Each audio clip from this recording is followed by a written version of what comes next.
Shalom, selamat pagi Bapak Ibu Saudara sekalian yang terkasih di dalam Yesus Kristus. Sebentar kita mau mendengarkan firman Tuhan. Sebelumnya mari kita berdoa.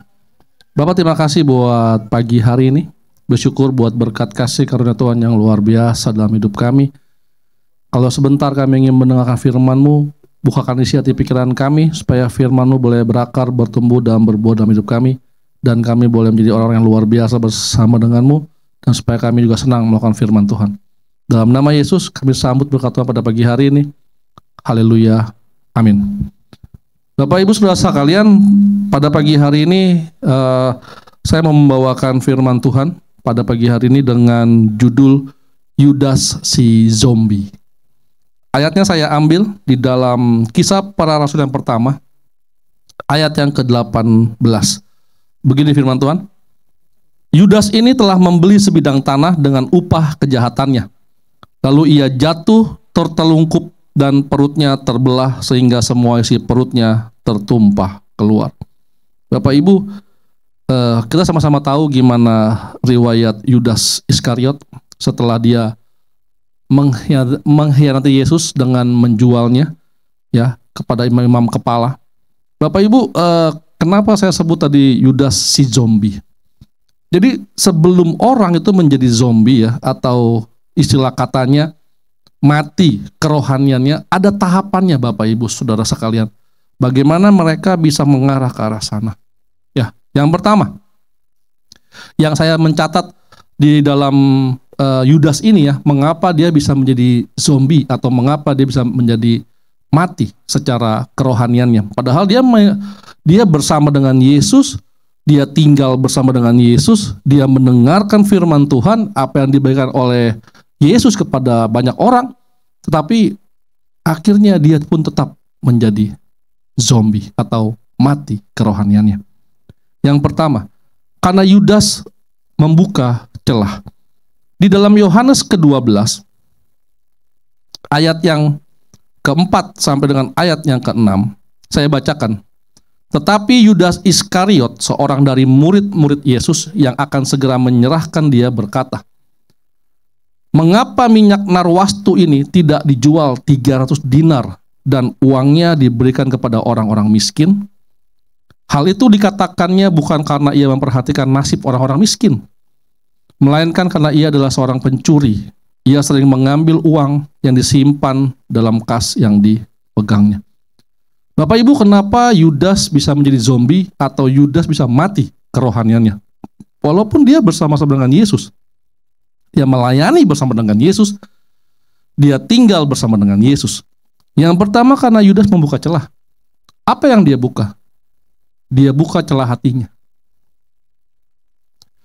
Firman Tuhan berkata, di mana hartamu berada, di situ hatimu ada. Itu yang menarik bagi Yudas.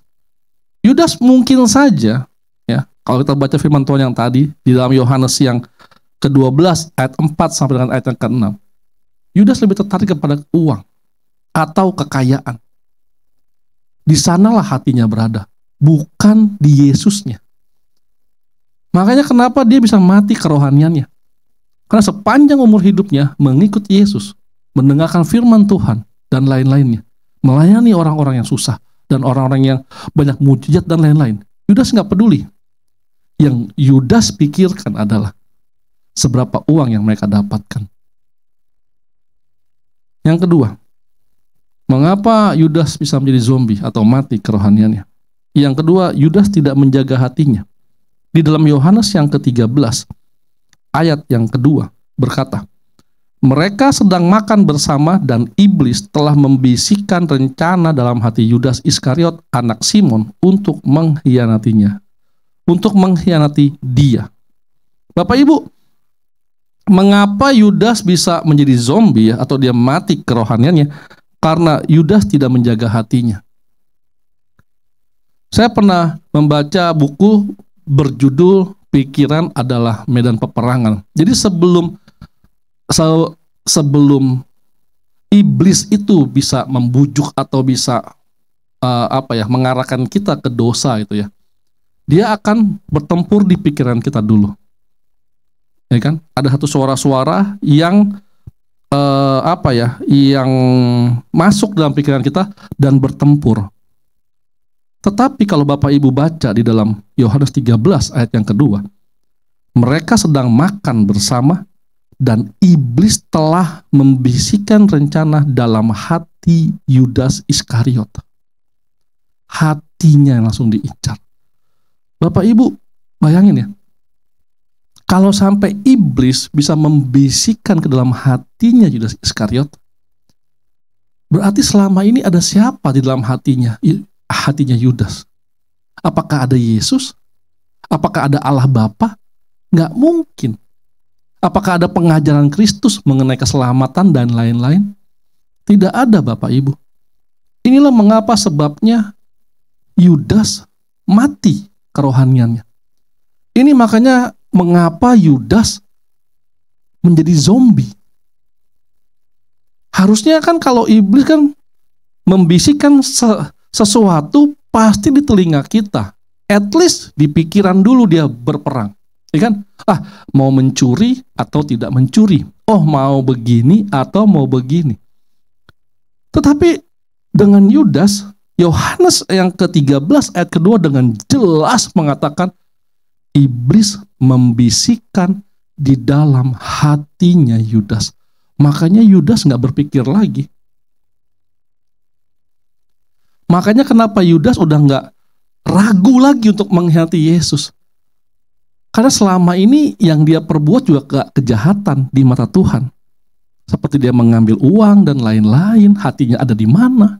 Bapak Ibu, orang yang mati kerohaniannya atau zombie, biasanya hatinya udah tertutup dengan kejahatan. Tidak akan bisa melihat atau membedakan sesuatu lagi. Hati-hati Bapak Ibu. Jagalah hatimu karena di sana terpancar sebuah kehidupan. Ketika iblis sudah menguasai hatimu, maka percayalah sudah tidak ada kehidupan di dalam diri Anda. Saya stop sampai di sini dulu. Kita sambung lagi besok di nomor ketiga dan nomor keempat. Mengapa Yudas bisa mati kerohaniannya atau Yudas adalah zombie. Mari kita berdoa. Bapak, terima kasih buat pagi hari ini. Kami bersyukur kami belajar mengenai bagaimana seorang Yudas bisa mati kerohaniannya atau Yudas bisa menjadi zombie. Bapak, ajar kami untuk kami memahami celah-celah yang ada supaya jangan sampai kami menjadi seperti Yudas yang mati kerohaniannya atau kami menjadi zombie seperti Yudas. Terima kasih Tuhan buat pagi hari ini. Bantu kami, tolong kami, dan jangan lepaskan tangan kami. Dalam nama Yesus kami berdoa dan mengucap syukur. Haleluya. Amin. Selamat pagi. Tuhan Yesus memberkati. Amin.